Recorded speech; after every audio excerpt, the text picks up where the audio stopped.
అప్పుడు కనుక రేణుకా ఎల్లమాదేవి 12 ఏళ్ల బాలిక ఏ ప్రకారంగా రూపం పడమార్చుకుంది. 12 ఏళ్ల బాలిక రూపం దాచుకొని 100 వేళ్ళు వెళ్ళిన శతాబ్ది రూపం దాచుకొని ఎక్కడికి పోతుందండి? పోతన రాజా అదురుత సొమ్ముహార అక్కడకు తమ్మురారా అది పోతు రాజా నీ తమ్ముడు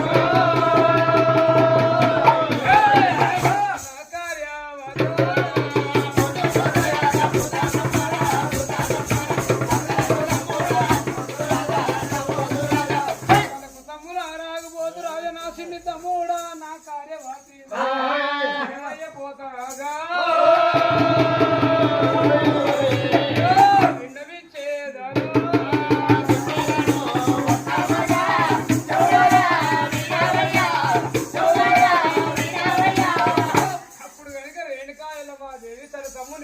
ఏమంటుందంటే తమ్ముడు నా ఎంట వస్తావురా అంటే అక్కయ్య నీ ఎంట నేను వస్తా కానీ నేను అడిగిన హారం నీకు కావాలి అక్కయ్య.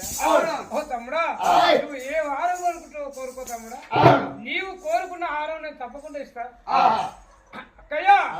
వినవమ్మ అక్కయ్యో